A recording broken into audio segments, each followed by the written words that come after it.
함께 하실 말씀은 요한복음 11장 45절에서 12장 8절까지 함께 하도록 하겠습니다. 요한복음 11장 45절부터 12장 8절, 마리아가 간직한 그 하나라는 제목을 가지고 함께 나누도록 하겠습니다. 우리 지난 시간에요, 그 나사로의 죽음과 부활에 대해서 함께 나눴습니다. 이 나사로와 죽음과 부활은 예수의 죽음과 부활의 전조다라고 우리가 라는 것을 살펴봤습니다. 그래서 나사로의 부활에 등장하는 주요 등장인물이 마르다와 마리아였죠. 그래서 마르다와 마리아를 통해서 죽음과 부활의 의미를 우리가 살펴보았습니다. 마르다라는 이 여인은 여주인이라는 뜻이죠. 그래서 여주인이라 그런지 항상 바빠요, 뭔가. 근데 그녀에게 부족한 결핍이 하나 있어요. 누가복음에 의하면 오로지 그 결핍, 그 하나. 오늘 제목과도 완전 사뭇 반대되는, 지난주는 마르다죠. 주인공이 마르다요. 그 돌을 제거하라는 제목을 가지고 우리가 나누고, 오늘 마리아요. 마리아가 간직한 그 하나인데, 이 마르다가 부족한 그 결핍, 그 하나는 바로 다름이 아니라 말씀이죠. 하나님 그 자체가 마르다에게 부족한 거다, 이렇게 저희들이 살펴봤습니다. 그런 그녀에게 성령을 넘겨주는 장면이라는 것을 우리가 살펴보았죠. 마르다는요, 지난 시간 잠깐 우리가 생각하는 거예요. 마지막 날, 마지막 때에, 세상 종말이 올 때, 그때 부활이 다시 살아나는 것으로 이렇게 알았지만, 예수님 뭐라고 하셨어요? 내가 곧 부활이요 생명이다, 이렇게 선언을 하신 거죠. 그래서 내가 바로 부활이다라고 얘기하는 것은 먼 미래에 일어날 그 마지막 때가 아니라 지금 나를 믿는 자, 그가 곧 살아있는 자라고 이렇게 동격으로 가해로 연결하고 있죠. 나를 믿는 자는 죽지 않는다라고 이렇게 선언을 이렇게 하셨죠. 물론 이때 죽지 않는다는 건, 성경에서 죽음은 그 육체적인 죽음을 얘기하는 게 아니라 그 생명이 없는 자, 즉 믿지 않는 자 자체를 그 네코로스라고, 죽은 자로 규정을 하는 거죠. 그리고 그 네코로스라는 그 무덤에서 그리스도가 부활하는 거죠. 그래서 이미 믿는 자는 죽음에서 벗어난 것이죠. 그래서 살아있고 나를 믿는 자는 영원히 죽지 않는다, 이렇게 말씀하신 것이죠. 그러니까 믿는 자에게는 이미 죽음이 없는 거예요. 근데 이러한 사실을 모르는 사람들은 어때요? 이제 막 울고불고 애통하고 난리 나죠. 근데 예수님도 그때 함께 같이 울었어요. 그죠? 왜 울었어요? 그 유대인들은 나사로가 이제 죽은 것에 대해서 울었지만, 예수님께서는 사실은 정말 죽은 자들은 그 나사로가 아니라 바로 너희들, 울고 있는 너희들이다라는 것을 꼬집어 주셨죠. 그리고 예수님은 마르다에게 돌을 옮기라고 명령을 하셨고, 그리고 나중에 이제 공간복음이나 요한복음 저 뒤에 가면 부활을 목격하는 사람은 마리아예요. 그죠? 그래서 돌이 제거되면 무덤이 열리는 것이에요. 그 돌이 제거되고 진짜 돌, 산돌인 그리스도로 교회가 지어지죠. 그래서 거침돌이라고도 하고 걸려 넘어지는 돌이라고도 하는데, 그 돌이 제거되면 산돌로 성전을 만드셔서 산자의 품에, 그죠? 사시는 산자의 하나님이다. 그걸 부자와 나사로 비유해서 아브라함 품으로 이렇게 우리에게 얘기하는 거죠. 그게 먼 일에 뒤에 일어나는 일이 아니라 바로 지금 여기에서 우리에게 일어나는 일이라는 것을 우리가 지난 시간 살펴봤습니다.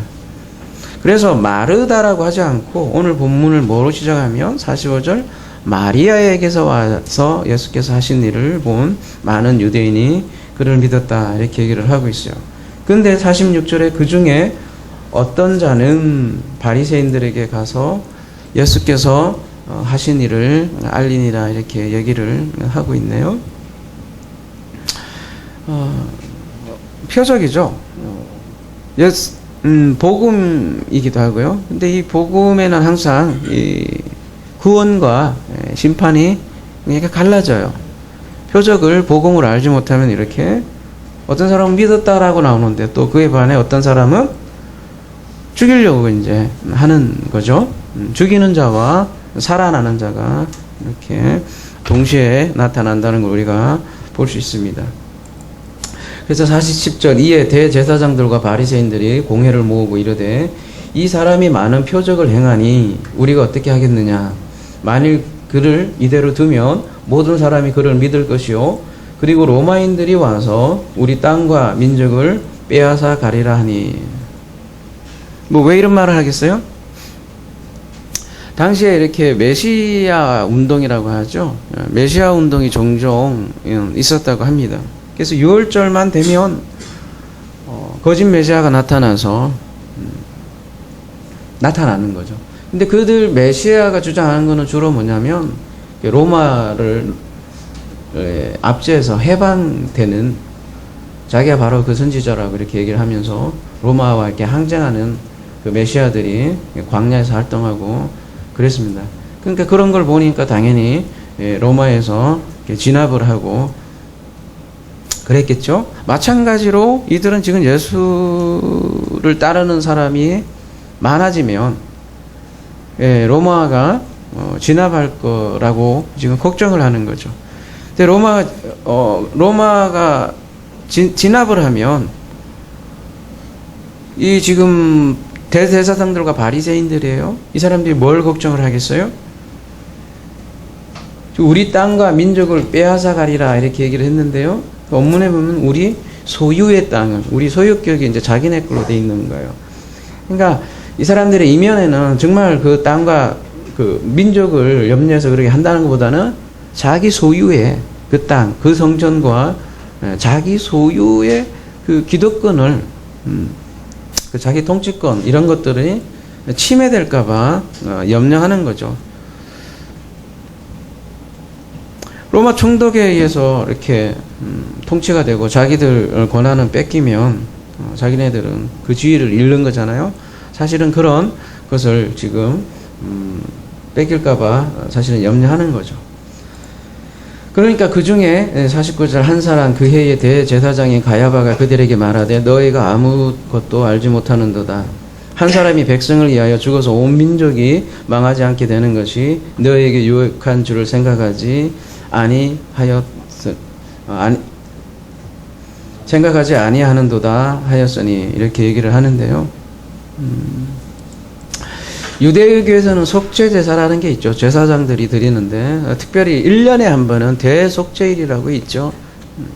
대속죄일은 어때요? 유대 민족 전체의 죄를 씻기 위해서 대제사장이 속죄제물 피를 가지고 지성소에 들어가죠. 그래서 제사를 드리는데요. 지금 대제사장 가야바는 뭐라고 얘기하냐면 온 민족을 살리기 위해서 누구를요? 한 사람을 말하자면 제물로 바치면 되지 않느냐 이렇게 얘기를 하는 거예요. 정치적인 논리죠. 어떻게 보면 이거를 희생양 논리라고 하는데요. 희생양 논리가 뭐예요? 인류가 있을 처음부터 이 희생양의 원리는 작동을 해요. 뭐예요? 한 사람이 희생을 해서 사회가 그러니까 한 사람을 희생시켜서 사회를 안정시키는 논리가 희생양 논리예요. 여러분, 희생양 논리가 지금 없는 것 같죠? 여러분, 학교에서 왕따라고 있는 것도 있죠. 그것도 희생양 원리예요. 한 사람 왕따시켜서 그 교실이 일종의 무건의 평화를 유지하는 거예요, 그것도. 그리고 나라가 시끄럽잖아요? 그러면 어떤 한 사람을 족쳐. 잘 보세요, 여러분. 그러면 나라가 갑자기 그쪽으로 다 이슈가 몰리고 다 조용해져요. 그런 식으로 지금 메시아 운동을, 이제 예수가 메시아 운동을 한 걸로 본 거죠? 그러면 이 한 사람을 족치면 자기네 전체가 조용해질 거다라는 이런 메커니즘이죠. 이거는 인류가 시작한 이후로 늘 돌아가는 메커니즘이에요. 그 일종의 인간의 지혜죠. 그래서 누구를 예수를 못 박죠. 근데 아이러니한 것은 이 인간의 지혜를 통해서 정치적인 논리죠. 얄팍한 생각이죠. 근데 그를 통해서 뭐가 이루어지는 거예요? 아이러니하게 이게 또 성경의 역설이죠. 뭐가 이루어져요? 하나님의 약속이 이러한 인간의 얄팍한 지혜 때문에 또 언약이 성취되는 거죠. 그래서 이런 말을 하는 거예요. 51절 이 말은 스스로 함이 아니요 그 해의 대제사장이므로 예수께서 그 민족을 이해하시고 또 그 민족만 이해할 뿐 아니라 흩어진 하나님의 자녀를 모아 하나가 되게 하기 위하여 죽으실 것을 미리 말한 이러라. 스스로 한 말이 아니래요. 그래서 6월절에는 뭐가 필요해요, 여러분? 오늘 배경이 6월절이잖아요. 그죠? 뭐가 필요해요? 희생양이 필요하잖아요. 그죠? 그래서 예수가 지금 희생양으로 6월절 희생양으로 죽게 되는 거죠. 근데 그게 오히려 하나님의 자녀를 흩어진 하나님의 자녀를 지금 하나가 되게 모으는 역할을 오히려 하더라는 거죠. 구원의 도구가 되는 거예요. 그럼으로써 어떻게 해요? 성경의 모든 예언을 이루는 거죠. 이걸 성경에서 뭐라고 그래요? 하나님의 지혜라고 그래요. 하나님의 지혜. 하나님의 지혜를 어떻게 성경에서 표현하냐면 고린도전서 2장 6절에 그러나 우리가 온전한 자들 중에서 지혜를 말하노니 이는 이 세상의 지혜가 아니요 또 이 세상에서 없어질 통치자들의 지혜가 아니요 오직 은밀한 가운데 있는 하나님의 지혜를 말하는 것으로서 곧 감추어졌던 것인데 하나님이 우리의 영광을 위하여 만세전에 미리 정하신 것이라. 이 지혜는 이 세대의 통치자들이 한 사람도 알지 못하였나니 만일 알았더라면 영광의 주를 십자가에 못 박지 아니하였으리라. 이렇게 얘기를 하고 있죠. 그죠? 세상이 그러니까 인간들에게 달린 것처럼 보이지만 사실은 하나님의 지혜 안에 있다라는 사실을 우리가 알 수 있죠. 그래서 우리가 이 시대를 살아가면서도 사망의 엄청난 골짜기를 경험하더라도 두려워하지 않는 이유가 바로 그 모든 것이 하나님 안에 있다는 것을 알기 때문에 우리가 두려워하지 않는 것이죠. 다시 오늘 본문으로 돌아가서 그 지금 공회가 열렸잖아요. 그래서 이날부터는 그들이 예수를 죽이려고 모의하니라 이렇게. 모의가 우리나라 말은 좀 모의고사 이런 느낌도 있고 그러는데 그죠? 어떤 나쁜 계획을 하고 이렇게 원어는 이게 결정하다, 결의하다 이런 거예요. 공회가 결정기구잖아요. 그래서 이제 예수를 죽이는 것을 공적으로 의결을 한 거야. 아예 이제 죽이자라고 얘기를 한 거죠. 그러니까 그러므로 예수께서 다시 유대인 가운데 드러나게 다니지 아니하시고 거기를 떠나 빈들 가까운 곳인 에브라임이라는 동네에 가서 제자들과 함께 거기 머무르시니라. 57절까지 볼게요. 55절 유대인의 유월절이 가까움에 많은 사람이 자기를 선결하게 하기 위하여 유월절 전에 시골에서 예루살렘으로 올라갔더니 그들이 예수를 찾으며 성전에 서서 서로 말하되 너희 생각에는 어떠하냐? 그가 명절에 오지 아니하겠느냐니 57절 이는 대제사장들과 바리새인들이 누구든지 예수 있는 것을 알거든 신고하여 잡게 하라 명령하였음이니라. 지금 55절에 보면 유대인의 유월절이라고 가까이 왔다 이렇게 얘기를 하고 있어요. 유대인의 유월절. 요한복음에 특별히 이런 표현들이 많죠. 그들은 지금 어떻게 해요? 자신들을 깨끗하게 하기 위해서 예루살렘으로 올라가요. 근데 유대인의 유월절이라는 유월절의 실체를 모르고 유대인의 유월절이라는 건 이미 참 유월절이 아니라 그들의 유월절이 됐다는 거죠. 종교화된 유월절. 지금 성결하기 위해서 예루살렘에 올라가는데 그렇게 한다고 정말 성결해지느냐 라는 퀘스천을 던지는 것이죠. 참 유월절인 어린 양 예수도 모르고 그죠? 그를 죽이려고 막 지금 덤비잖아요. 그런 무지한 그 행동들을 언급하면서 유대인의 유월절 이렇게 얘기를 하는 거죠. 54절에는 예수님께서 그 예루살렘을 떠나서 빈들 가까운 곳인 에브라임의 제자들과 함께 머물렀다고 이렇게 얘기하는데, 에브라임 기억나십니까? 지난주 창세기 강해 때 요셉의 아들이 누구죠? 므낫세와 에브라임이죠. 그죠? 오른손으로 이렇게 축복을 받는 그 인물이 누구예요? 에브라임이죠. 에브라임 뜻이 뭐라고 그랬었죠? 기억나십니까? 열매라는 뜻이죠. 근데 쌍수가 붙어 있어서 두 쌍의 가일이라는 뜻이에요. 그죠? 그러니까 므낫세는 제거되다라는 뜻이잖아요. 뭐가 제거되고 그 쌍의 열매를 맺는다라는 이름이 에프라임이에요. 근데 이 에브라임이 그래서 예수 그리스도의 죽음과 그 죽음을 통해서 맺는 열매, 그러니까 요셉의 아들의 므낫세와 에브라임 자체가 그 십자가의 죽음과 부활이라는 그 핵심 복음이 그 이름 안에도 담겨 있다는 걸 우리가 살펴보았죠. 그래서 이어지는 본문이 뭡니까? 오늘 찬양도 했지만 마리아가 그 향유 붓는 이제 장면이 오늘 12장에 이어지잖아요. 그래서 이 장면이 바로 이 에브라임과 즉 열매죠. 아주 밀접한 관련이 있습니다. 이 에브라임이라는 게 열매라는 뜻인데, 아까 52절에 보면 뭐라고 되어 있어요? 또 그 민족만 이해할 뿐 아니라 흩어진 하나님의 자녀를 모아 하나가 되게 하게 하여 죽으실 것을 미래에 믿으라. 열매가 뭐예요? 성경에서 말한 열매가? 그러니까 여러분 한 사람 한 사람이 하나님의 열매예요.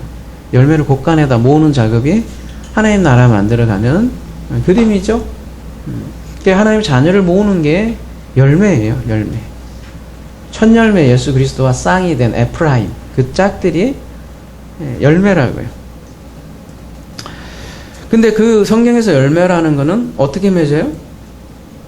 죽음을 통해서 맺는 열매라는 거죠.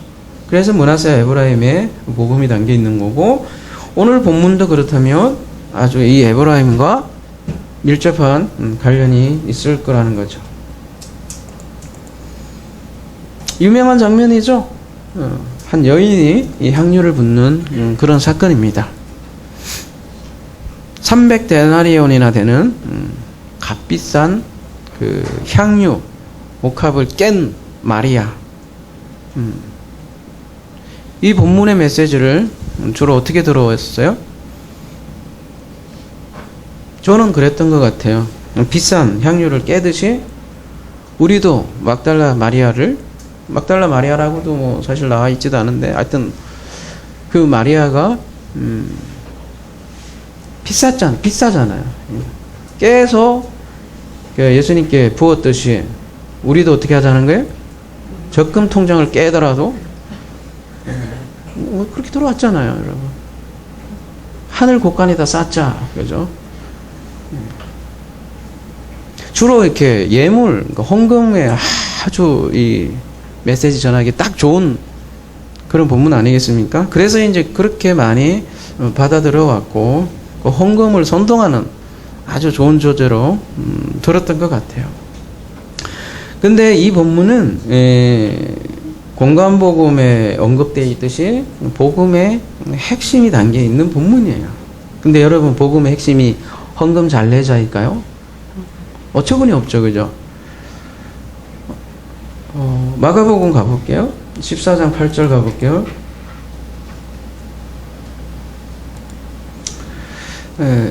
마가복음에서는 이렇게 평가해요. 이 사건을. 그를 힘을 다하여 내 몸에 향유를 부어 내 장례를 미리 준비하였느니라. 9절. 내가 진실로 너에게 이르노니 온 천하에서 어디서든지 복음이 전파되는 곳에는 이 여자가 행한 일도 말하여 그를 기억하리라 하시니라. 마태복음에도 똑같은 내용이 나오는데요. 26장에 복음이 전파되는 곳에는 이 여자가 행한 일도 말하여지고 또 기억할 거래요. 여러분, 복음 전할 때마다 이 마리아의 일이 말하여집니까? 그렇지는 않잖아요. 항상 이 향유 붓는 얘기가 복음을 전할 때마다 나오는 건 아니잖아요. 그럼에도 불구하고 이렇게 얘기하는 건 뭘까요?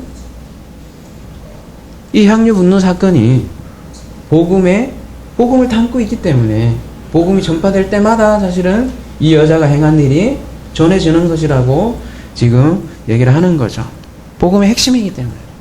그럼 왜 이 여자의 한 일이 복음의 핵심인지를 하나둘 살펴보도록 하자는 것이죠. 요한복음 12장 1절 6월절, 또 6월절을 언급을 하죠. 엿새 전에 예수께서 베다니에 이르시니 이곳은 예수께서 죽은 자 가운데서 살리신 나사로가 있는 곳이라. 6월절을 언급하고 있고, 유대인의 6월절과 대비되는 진짜 6월절이 이제 앞으로 전개되는 과정이라고 볼 수 있겠죠. 그리고 여기에서는 누가 또 언급이 돼요? 나사로가 언급이 되죠. 그렇다면 11장과 자연스럽게 연결이 될 거고 11장과 아주 밀접한 관련이 있을 것이라는 게 자성적으로 연계가 되겠죠. 그래서 2절 거기서 예수를 위하여 잔치할세 마르다는 일을 하고 또 일을 해요. 여기서 참 바쁘신 우리 여주인 나사로는 예수와 함께 앉는 자 중에 있더라. 이게 이제 잔치라는 얘기가 나오는데요. 여러분 성경에서는 구원을 여러 가지 그림 언어로 얘기한다고 그랬어요. 그죠? 뭐 다양한 그림이 있지만 그 중에 대표적인 게 결혼 아니겠습니까? 근데 그 결혼의 구원의 기쁨을 잘 설명하는 게 그 중에 하나가 잔치예요. 이 잔치에는 뭐가 있어요, 여러분? 잔치하면? 응? 저는 먹을 게 제일 즐거운 거 하면 먹을 거 있잖아요, 많죠. 솔직히 그렇잖아요. 여러 결혼 잔치 이렇게 초대받으면 음식에 기대도 하고 그러잖아요, 그죠? 그리고 기쁘고. 그러니까 잔치라는 거는 모든 기쁨이 이렇게 농축되어 있는 그런 개념으로서 우리에게 등장을 하죠. 오늘 여기에서 또 잔치가 열렸는데 이 성경에서 말하는 잔치는 조금 독특해요.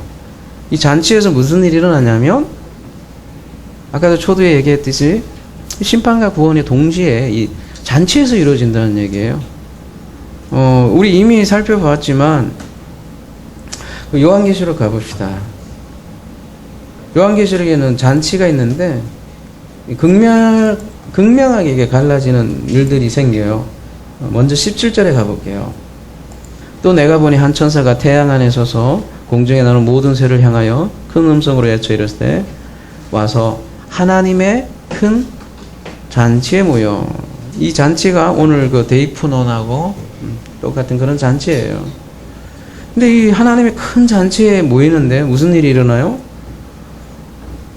살벌한 일이 일어나요. 그죠? 왕들의 살과 장군들의 살과 장사들의 살과 말들과 그것을 탄 자들의 살과 자유인들이나 종들이나 작은 자나 큰 자나 모든 자의 살을 먹으리라. 이렇게.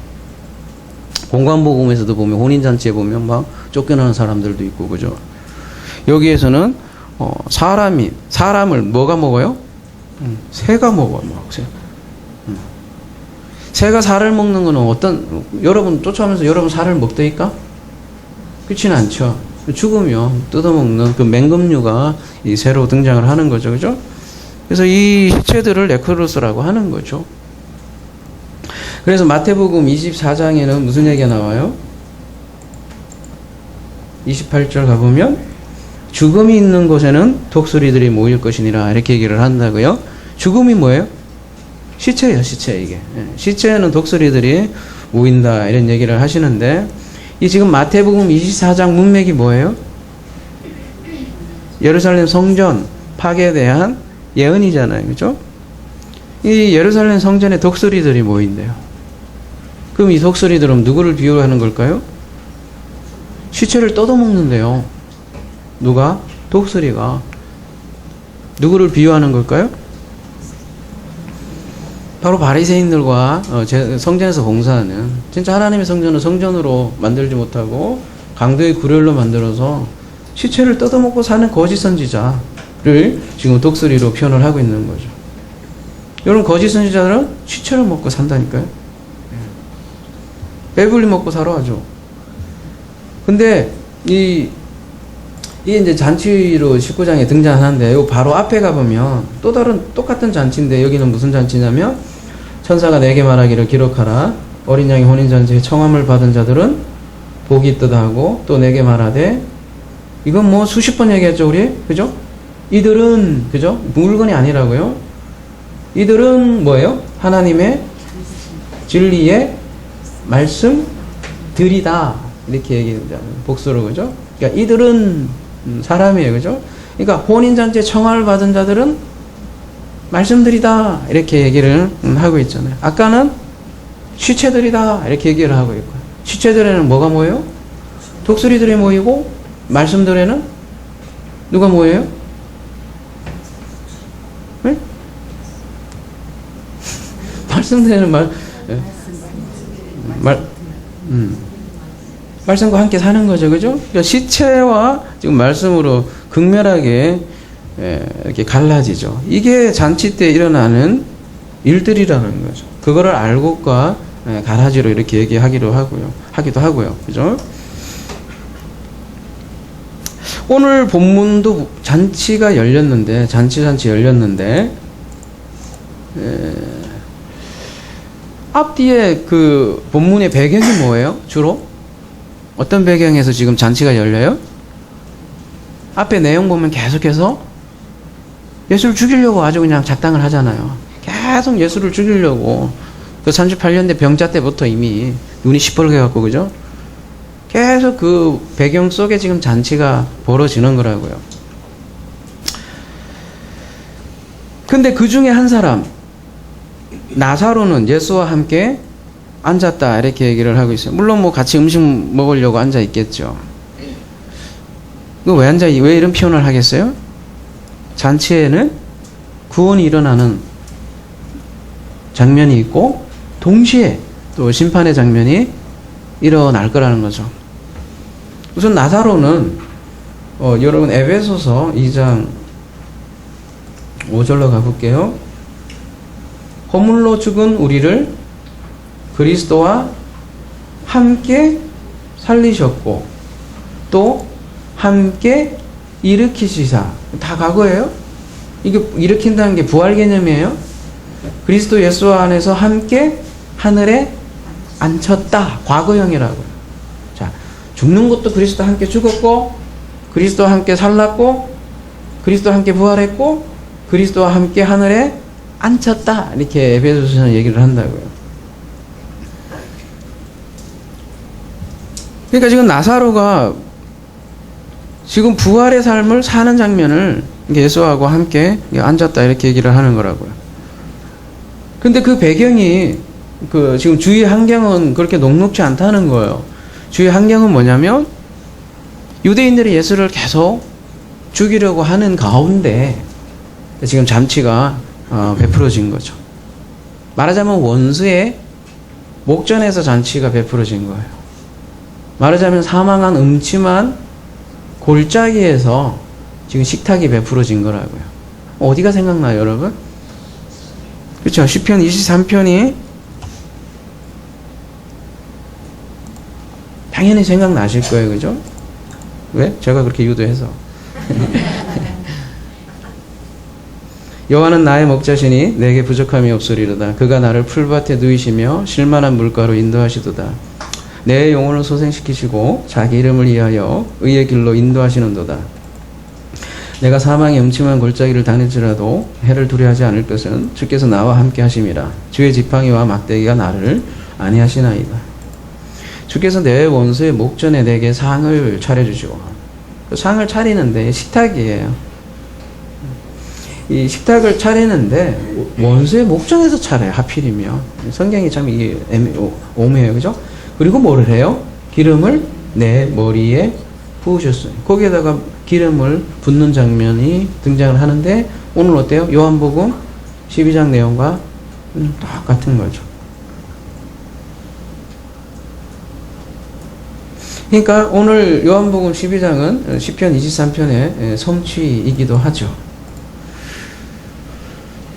그래서 그 시편 23편처럼 기름을 붓는데 그 장면이 다음이 나오는데 독특해요. 마리아는 지극히 비싼 향유 곧 순전한 나드 한 건을 가져다가 예수의 발에 붓고 자기 머리털로 그의 발을 닦으니 향유 냄새가 집에 가득하더라. 이 순전한 나드 한 건이라고 되어 있는데 피스티코스라고 해서 이렇게 피스티스에서 나오는 거예요. 믿음과 관련된 향유라는 거예요, 이게. 여러분, 근데 여기 우선 아까 시편 2편에서도 뭐 머리에 기름을 붓는다고 하잖아요. 기름을 왜 부을까요? 누구에게 부어요? 왕과 대제사장에게 붓는다고요, 그죠? 무슨 기름을요? 올리브유를요? 왕과 대제사장에게 붓는다는 거죠. 그게 무슨 개념이에요? 왕과 대제사장이? 응? 그게 개념이에요. 예, 구약에서는 메시아가 무슨 뜻이에요? 기름 부음 받은 자라는 거죠.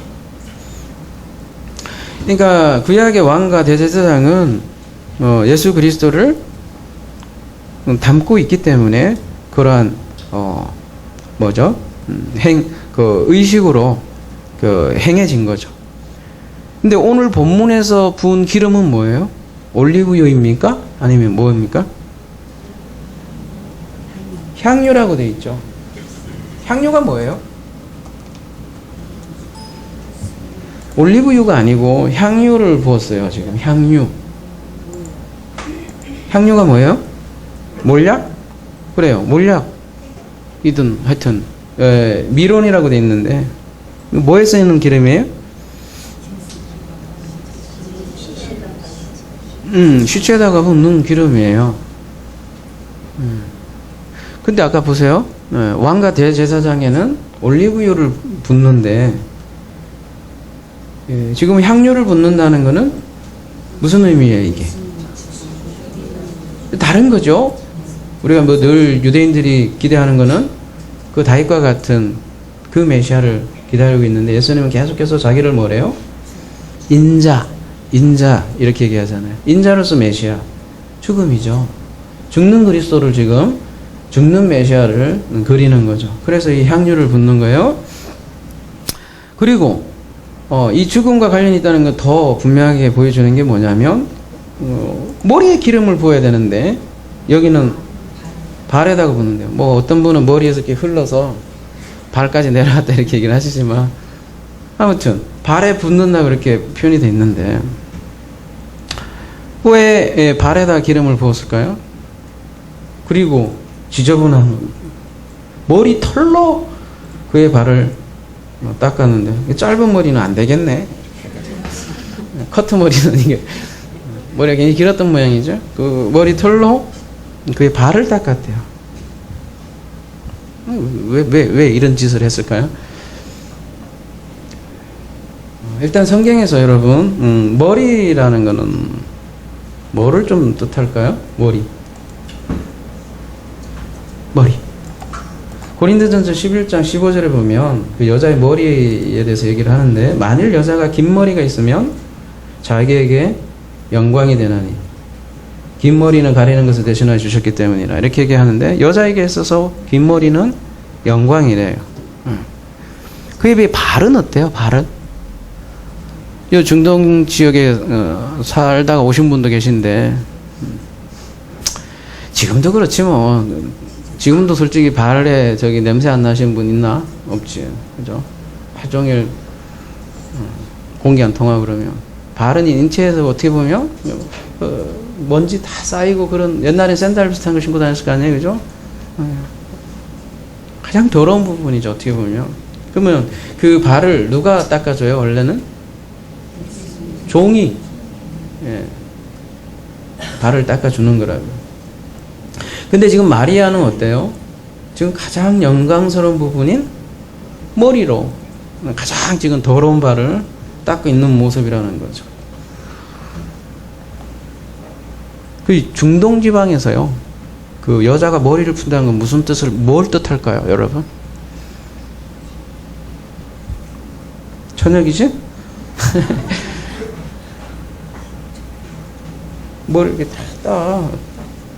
그래서 뭐 저기 어디 저 다른 복음에 보면 그냥 뭐 저녁 뭐 저 갑자기 창녕가 막 이렇게 뭐 그죠? 야, 막 애매모호한 뭐 그런 장면으로도 그려지고 하잖아요, 그죠? 민수기 가보면요, 5장 18절 가보면 이게 다 읽을 수는 없는데 이게 간음한 여인에 대해서 얘기를 하는 거예요. 여인을 요 앞에 세우고 그의 머리를 풀게 하고 기억나게 하는 소재물 곧 의심의 소재물을 그의 두 손에 두고 제사장은 저주가 되게 할 썰물을 자기의 손에 들고 이렇게 얘기하는데요. 간음한 머리를 지금 풀었다는 것은 간음한 여인, 창녀와 다를 바 없는 거예요.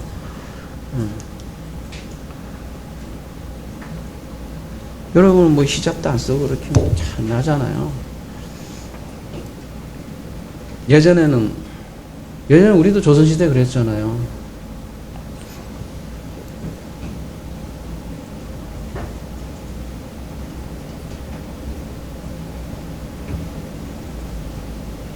누가 뭐 우스갯소리로 해서 말이 많던데 뭐요? 치마와 연설은 짧을수록 좋다 뭐 이렇게 해갖고 욕먹은 사람이 있는데 아무튼 지금 머리를 이렇게 푼다는 자체가 수치고요. 여자에게서는 수치를 감수한 거죠. 그리고 자기의 창녀됨을 인정을 한 거고. 지금까지 저희가 이제 이렇게 요한복음 12장 이 여인이 한 행위 도대체 뭘 얘기하는 걸까요?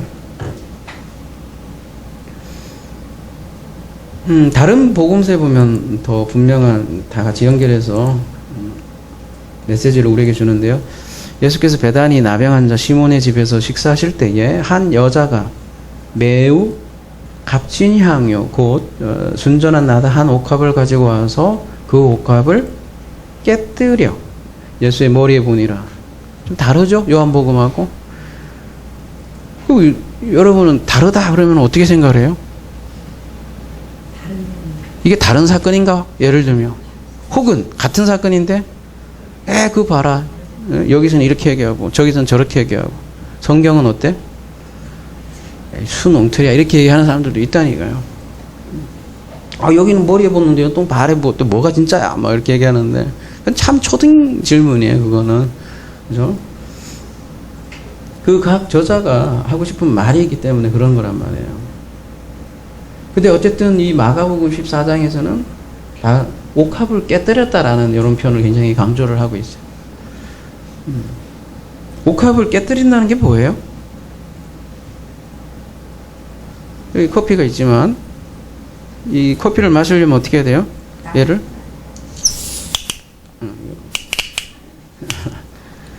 지금 이렇게 돌려서 지금 뭐 공장이 과학이 발달돼서 이렇게 멋있게 이렇게 해놨나 본데 이러면 커피 향기가 별로 안 나죠. 여기서는 향유를 한번 좀 비싼 향유를 여기다가 해볼 걸 그랬나. 어쨌든 그 옥합이 있고 예전에는 이게 병이 돼 있어서 그걸 목을 탁 따면 이 향기가 쫙 퍼지는 거예요.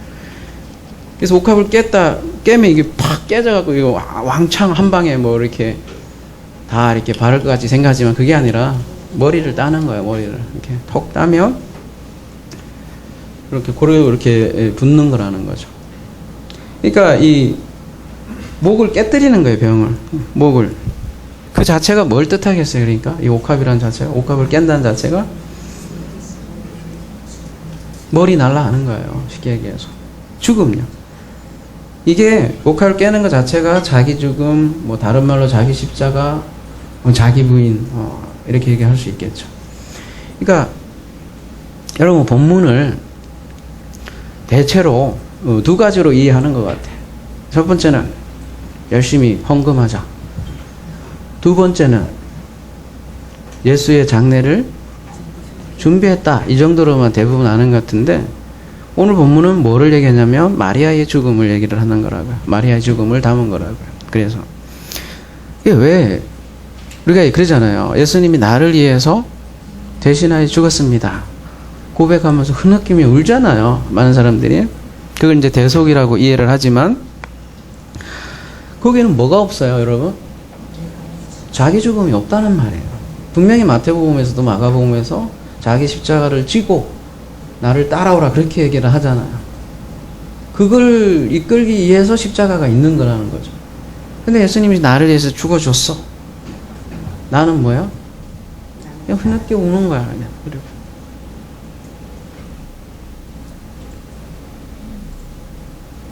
그래서 자기 죽음이 복음의 핵심이에요. 그러니까 예수가 나를 대신해서 죽었다기보다는 함께 죽은 거라고요. 그래서 아까 에베소서에서 뭐요? 함께 죽었고, 함께 살렸고, 함께 살아났고, 함께 앉혀있다. 이렇게 한다가 함께. 이미 예수께서 죽으실 때 우리도 이미 함께 그 아담의 허리에 들어가 있다고 하잖아요. 이미 함께 죽어 있는 거예요. 죽은 거죠. 그걸 쌍둥이 복음이라고 요즘 유행어인데 제가 만들었어요. 쌍둥이에요. 예수님하고 나하고 따로 이렇게 놀아나면 구원은 없어요.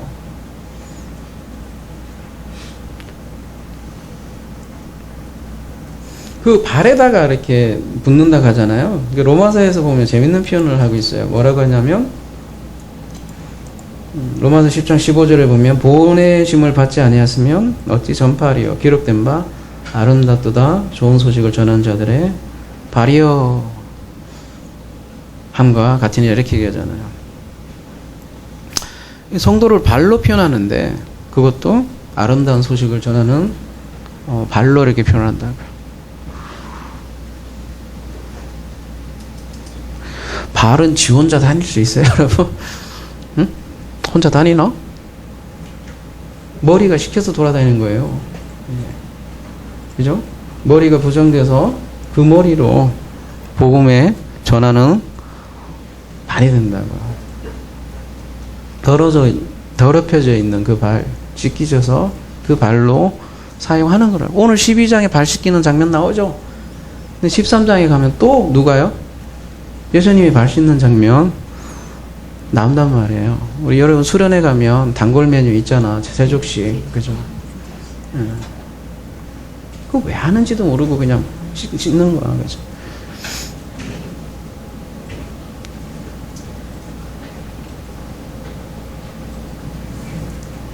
뭐 하는지도 모르고 그냥 뭔가 감동인 거야. 그러니까 흐느끼 울고. 그죠? 교회 어르신들이 잘 지키잖아요, 그죠? 장로님 오셔서 사실게요. 아, 그래, 어른들이 나를 이렇게 섬겨주시는 그 섬김의 모습. 뭐 그런 쪽으로만 생각하지만, 사실은 처절한 죽음이 담겨 있는 거예요. 응?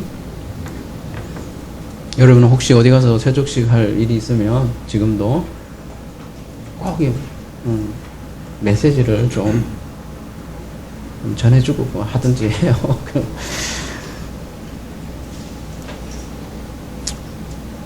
그 마리아의 행동은 이렇게 복음의 핵심을 담은 표적인데 표적에는 항상 뭐가 따라요?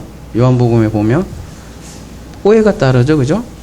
오해가 항상 따라. 지금은 누가 또 오해를 해요? 그래서 한 사람이 생기네. 가볼게요. 제자 중 하나로서 예수를 잡아줄 가룟 유다가 말하되. 유다죠. 그렇죠? 유다가 누구예요, 여러분? 딴 사람이 아니라 제자 중 하나라고. 제자의 대표이기도 하고. 유다는 또 누구의 대표이겠어요? 유대인들요. 유다인, 유대. 그 대표로 지금 등장을 하는데 보이는 것으로 판단하니까 실체를 보지 못하는 그 유대인을 대표해서 지금 유다가 나오는 거죠. 뭐라고 그래요? 이 향유를 어찌하여 300데나리온을 팔아 가난한 자들에게 주지 아니하였느냐니. 300데나리온이면 얼마예요? 여러분 데나리온 하면 우리나라 말로는 좀 이해가 잘 안 할 줄 모르지만 하여튼 뭐 일당. 예. 여러분 일당 얼마예요? 있죠? 그러면은 301당이면 한 300일 일하는 거거든요. 보통 사람들 우리 365일이면 1년에 일하면 며칠을 일하시나요? 하여튼 300일이면 엄청나게 일 많이 하는 거거든요. 죽으라고 일하는 거예요. 그러니까 1년 한 연봉 정도 되겠죠. 여러분 1년 연봉 얼마나 돼요? 모르겠지만 하여튼 적지 않은 돈이죠. 그죠? 적지 않은 돈이야. 이 적지 않은 돈을 이렇게 부으니까 얼마나 아깝겠어요. 그죠? 그러니까 뭐래요? 그럴 돈 있으면 가난한 사람이나 도우라 이 얘기잖아요. 이 마리아가 하는 행위의 실체를 모르니까 이런 얘기를 하는 거라는 거죠. 돈밖에 안 보이는 거죠. 여러분 지금도 세월호 인양하는 것에 대해서 진짜 딴지를 거는 사람들이 많아요. 아니 그 돈 얼마예요? 3천억이에요? 아, 그 돈을 들여 왜 그걸 건지냐고. 다 죽은 사람, 뭐 이미 죽은 사람 이렇게 얘기를 한다고. 왜 건지냐고. 근데 건지잖아요. 여러분은 어떻게 생각하세요? 그 사람들이 주로 얘기하는 게 가난한 사람들 도와주면 되지 그거를 이렇게 얘기하는데 제가 경험한 바 그렇게 얘기하는 사람 치고 가난한 사람 돕는 사람 못 봤어요. 이거는 3천억의 의미가 아니에요. 사람 생명이라는 거는. 그런 일을 함으로써 생명이 얼마나 가치가 우리가 뭐에 가치를 두냐의 근본적인 메시지라고요. 돈으로 살 일이 아닌 것들이 있단 말이에요. 똑같아요. 지금도 가난한 사람들이 나누지 왜 그딴 짓 하냐 하고 똑같다는 거죠.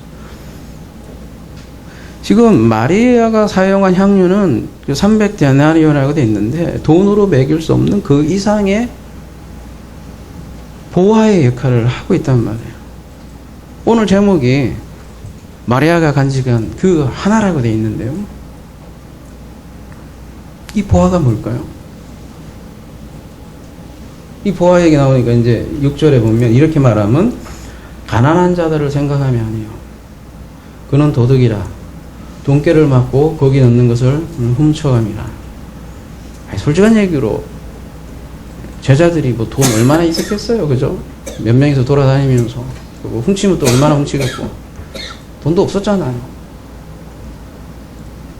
근데 도둑이라고 이렇게 표현을 해요. 그 마태복음 가보면 이런 표현이 있습니다. 너희를 위하여 보물을 땅에 쌓아두지 말라. 거기는 좀과 동력이 해하며 도둑이 구멍을 뚫고 도둑질하느니라. 오직 너희를 위하여 보물을 하늘에 쌓아두라. 거기는 좀이나 동력이나 해하지 못하며 도둑이 구멍을 뚫지 못하고 도둑질도 못하느니라. 또 이 말도 기가 막히게 잘 이용해서 어떻게 해요? 하늘 은행은 절대 누가 훔쳐가지 못하니까 내시오. 그러면 어디에 쌓이는 거예요? 하늘 금고에는 IMF도 없고 절대 망하지 않는 은행에다 쌓아두시오. 이렇게 자꾸 얘기를 하는 것 같아요. 그렇게 얘기하는 것들이 도둑이야. 다른 게 아니라. 예? 실처로요. 그게 하나님 나라 보화를 뺏는 짓이라고요. 이 보물이 뭐겠어요? 여기 보물이. 보물이 하나님 나라 아니겠어요? 이 하나님 나라를 훔치니까. 생각해 보십시오. 하나님이 뭐가 하셔서 여러분의 그 쌈짓돈을 그렇게 빼앗고 싶겠어요? 생각을 해보시라고, 생각을.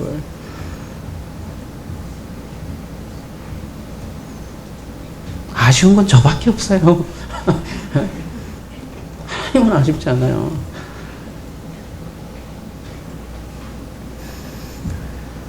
오직 너희를 위하여 보물을 하늘에 쌓아두지 말라 이렇게 했는데요. 데사우루스라고 하는데 이게 마태복음 13장에 그 보물하고 똑같은 단어예요.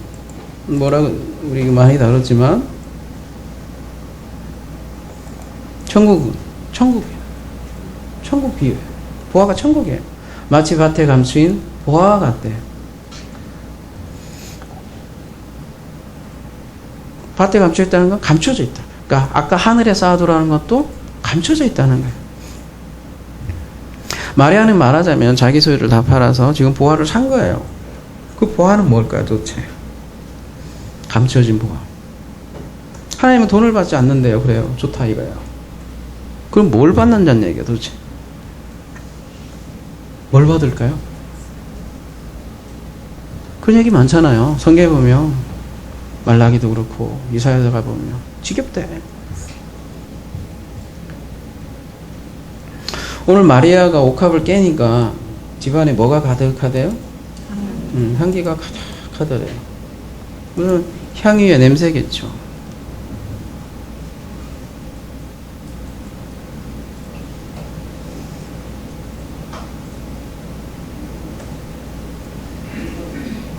발을 닦으니까 꼬랑내가 아니라 향유가 났는가요?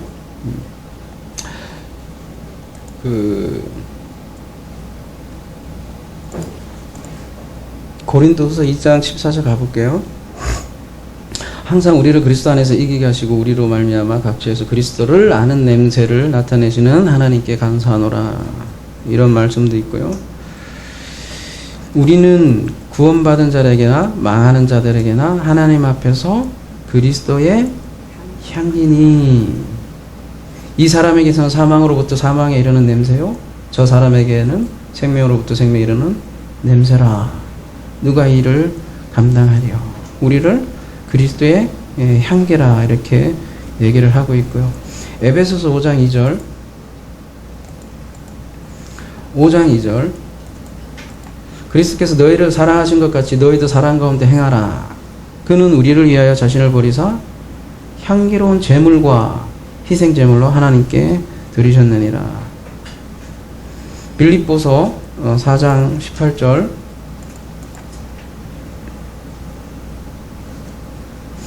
내게는 모든 것이 있고 또 풍부한 바라.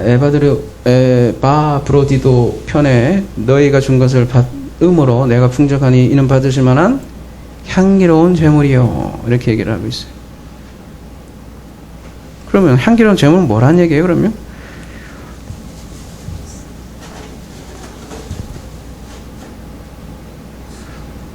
아까 옥합이 마리아 자신이라며요. 깨졌어. 그럼 뭐가 나온다는 거예요? 향기가 나오는데 이 향기의 실체는 뭐겠어요?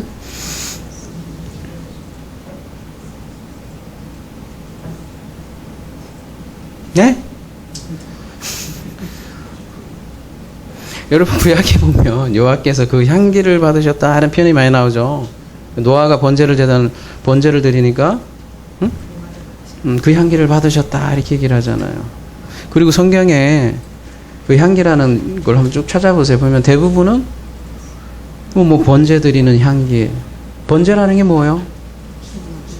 다 태우면 이게 냄새가 나잖아요. 여러분 고기 태우면 냄새 좋죠? 근데 고기 냄새 좋잖아요. 오늘 고기 먹으러 가잖아요. 냄새 좋잖아요. 근데 고기에게 있어서는 뭐예요, 그게? 죽는 거예요. 근데 그러니까 자기가 태워지면 남는 향기가 있더라는 거예요. 그게 그리스도의 향기라, 이렇게 얘기를 하는 거예요. 갈라디아서 2장 20절이요. 내가 사는 게 아니래.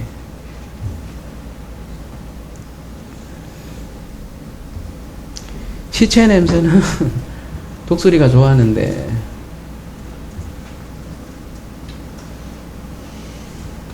하나님은 이 향기를 좋아한다고요.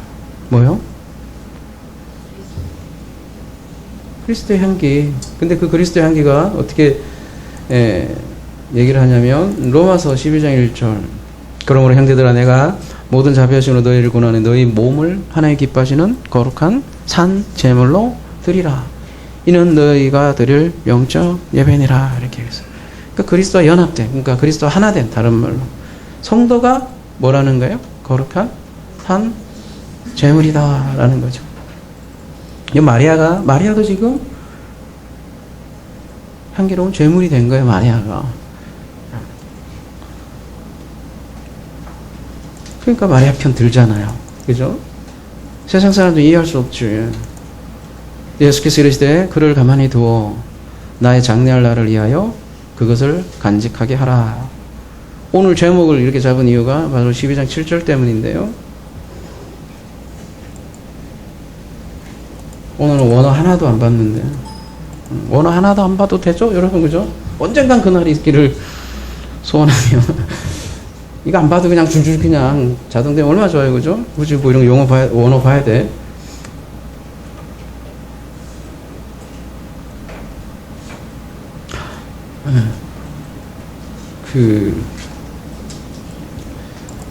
두 개 하라 이러니까 명령형으로 보이잖아요. 근데 여기서는 그냥 뭐예요? 테레오 아우토스. 이 중성이니까 그것을 테레오하라. 테러는 뭐 많이 여러분 봤죠. 지켜라, 수호해라, 가드, 킵해라, 뭐 이런 뜻입니다. 그러니까 명령이라기보다는 그녀를 앞에가 명령형이에요. 뭐냐면 뭐예요? 아피에미. 이거 주기도문에도 나오는 건데 그걸 그러니까 용서 개념이고 앞에는 명령인데 뒤에는 그녀는 뭐를 수호했다는 얘기예요? 이것을 간직했다. 뭐 그 얘기예요. 그러니까 그녀를 놔둬라 이렇게 얘기를 하는 거란 말이에요. 그녀는 그것을 수호했다. 혹은 그것을 지켰다. 그것을 간직했다 이런 말이에요. 그러면 여자가 간직한 그건 도대체 뭘까요? 오늘 제목 마리아가 간직한 그 하나 뭐겠어요?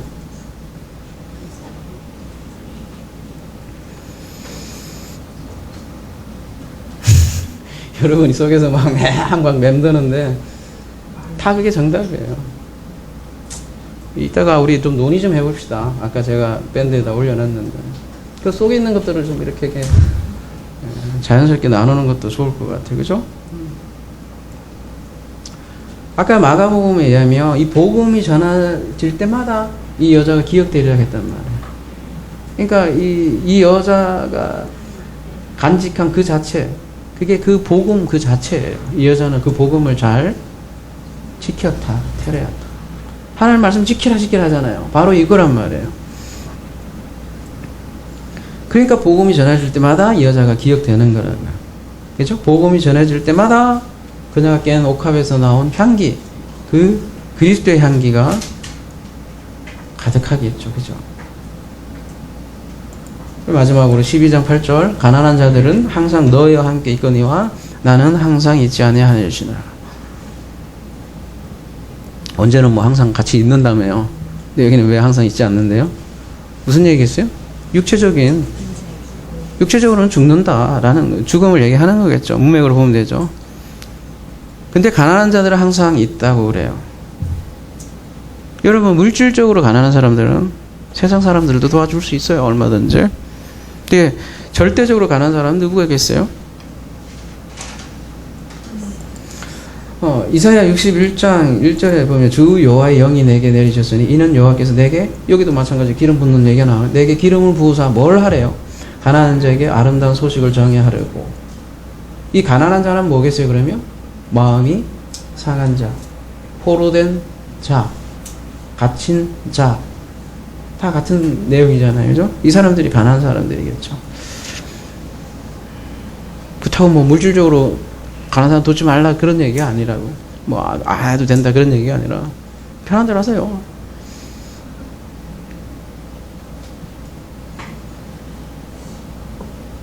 저희 따로 굳이 안 하잖아요. 우리 교회에서. 왜 안 하겠어요? 여러분 개인적으로 할 거라고 나는 개인적으로 다 생각을 해요. 그렇게 하면 되죠. 뭐. 그 모아서 뭐 교회 이름으로 뭐 교회 때깔낼 일이 있어요? 여러분 자신이 다 교회라면서요.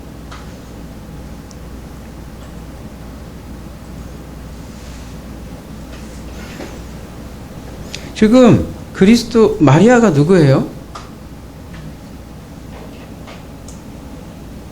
지금 마리아잖아요. 마리아가 누구예요, 여러분? 막달라 마리아일까? 어느 마리아일지 몰라요. 이거는 그렇게 돼 있어요, 그죠? 여러 가지로 중의적으로 돼 있단 말이에요, 마리아가. 예수님의 어머니도 마리아잖아요, 여러분. 예수님의 어머니 마리아라는 의미는 뭐겠어요? 그 예수 그리스도를 가진 자잖아요. 그러니까 예수 그리스도를 간직한 자만이 그리스도의 향기를 전할 수 있다고요. 뭐 어떤 분은 그런 얘기를 할 수 있어요. 다른 교회는 뭐 사랑이 넘치고 그러니까 기부도 넘치지 않느냐. 근데 왜 우리 교회는 그런 기부도 안 하고 그래요? 이렇게 질문하시는 분이 저한테 직접적으로는 안 하는 것 같은데 제가 눈치를 보면 있을 것 같아. 이렇게 있을 것 같아. 하세요. 개인적으로 저한테 이러지 말고.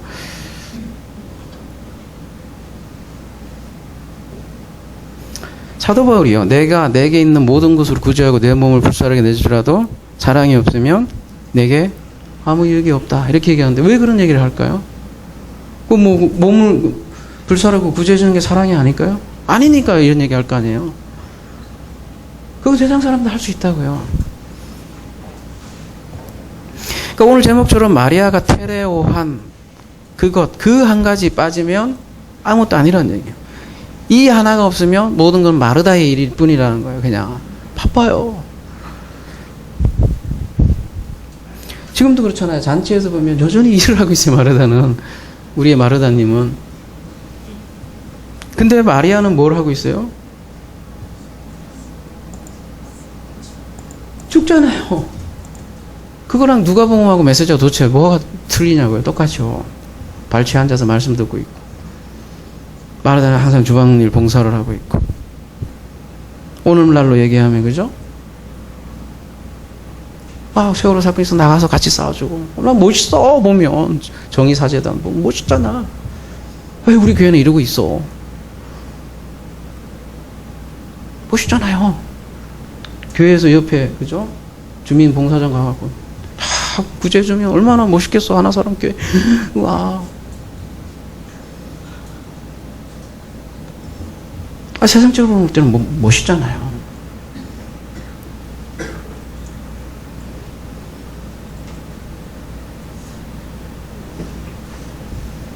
근데 여러분, 마르다가 하는 일은 뭐든지 간에 그냥 마르다의 일이에요, 여러분. 네, 크루스라고 한다니까요. 그렇게 멋있어 보여도, 여러분. 그러니까 자기 죽음이잖아요, 오늘 제목이. 아니, 그 핵심 본질이. 없으면 돈으로 가난한 사람도 없자, 사랑하자. 이런 얘기 한다니까요. 근데 그게 누가 한 얘기인 줄 알아요, 여러분? 유다가 한 얘기예요. 그거 잘 아셔야 돼요. 그러니까 여러분, 마르다의 일을 강요하지 말아요, 제발. 예? 마르다의 일을 강요하지 말라요. 사랑해라, 뭐하라 하지 말라니까요. 꽉 자기는 뭐하고 그러면 남들은 이렇게 뭐 안 하나요? 그렇게 쉽게 판단하지 마세요, 사람들을. 이 기도에는 뭐, 이 교회는 기도도 없어 그러는데, 기도가 뭔데요? 사랑이 뭔데요, 도대체? 강요하지 마요.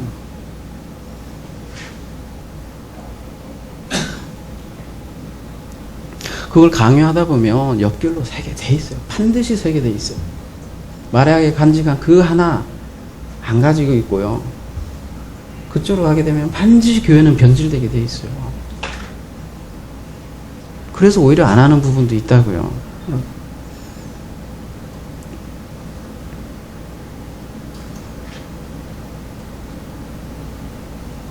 몸을 불살라도 마르다 일이라고 한다니까요. 그러니까 교회의 오로지 목적은 마리아예요. 응? 톨레도트예요. 아들 낳는 톨레도.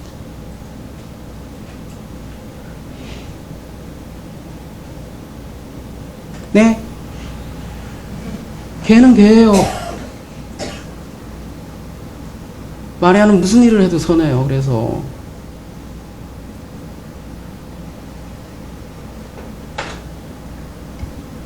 마리아가 예수를 낳고 그리스도의 부활을 목격한 이도 마리아예요.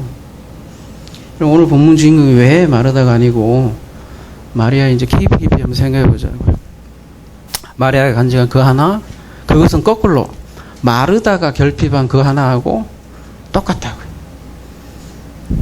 질문하고 싶어요, 여러분에게. 여러분이 가진 그 하나가 뭐냐고요, 도대체. 네? 제가 할 일은 오로지 그밖에 없어요. 그 하나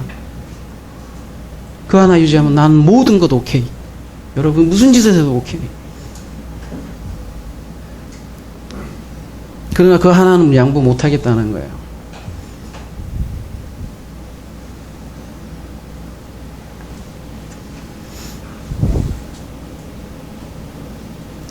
그 하나를 잘 지키는, 잘 간직하는,